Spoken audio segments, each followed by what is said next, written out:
totalment d'acord amb que millorem la integració de les xarxes dels vianants, millorant i dignificant les voreres, sobretot les que tenim en el casc antic del nostre municipi, que trobem pals de fusta i a mitja vorera i que hem de baixar i anar per la calçada. Això és un perill que tots en som conscients. I recordeu que fa un temps el nostre grup va entrar una moció demanant la supressió dels pals de fusta que dificulten la mobilitat dels vianants.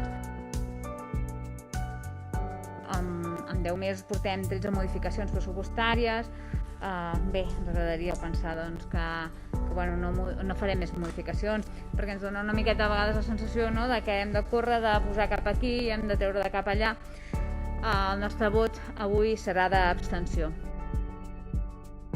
El nostre grup avui ens abstindrem, tot i que vam votar a favor d'aquesta moció, perquè veiem que s'ha perdut una oportunitat d'incorporar les millores que la ciutadania o que aquesta empresa ha fet d'una manera molt dràstica des de la nostra manera de veure.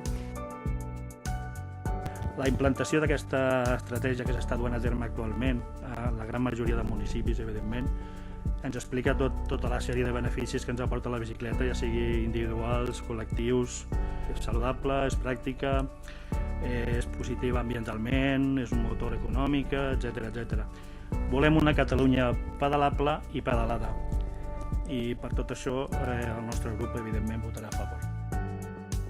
L'Ajuntament insta les administracions públiques competents a elaborar un pla estratègic d'ocupació juvenil i a impulsar les mesures necessàries per incrementar l'ocupació laboral i reduir la temporalitat dels contractes entre les persones joves menors de 30 anys, així com a vetllar des del Servei d'Ocupació de Catalunya per l'efectivitat i la verificació dels resultats. Nosaltres estem completament d'acord amb la reivindicació i les millores del sector de les treballadores familiars del Consell Comarcal i d'arreu de Catalunya, és obvi, per millorar les seves condicions laborals, horàries i, evidentment, salarials. Vaig fer una proposta d'afegir 2 punts en aquests acords d'aquesta moció que vostè no va acceptar. El punt deia que demanava el compromís de l'Ajuntament de Sant Quirze d'esponjar al màxim els horaris de les treballadores familiars per tal d'ampliar el seu horari a 8 hores laborals.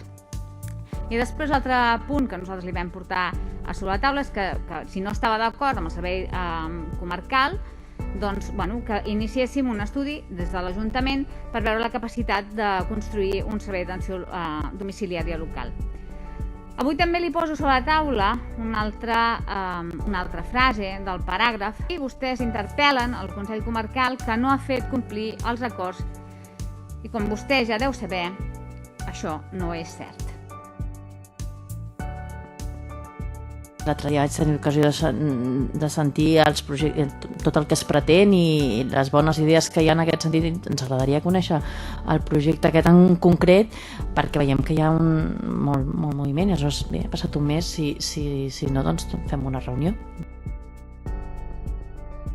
M'han fet arribar diferents veïns que quan van a fer una denúncia a la policia els hi donen dia i hora i moltes vegades són per coses molt urgents, de robatoris, i no entenem que s'hagi de donar dia i hora i agafar per tal de fer una denúncia.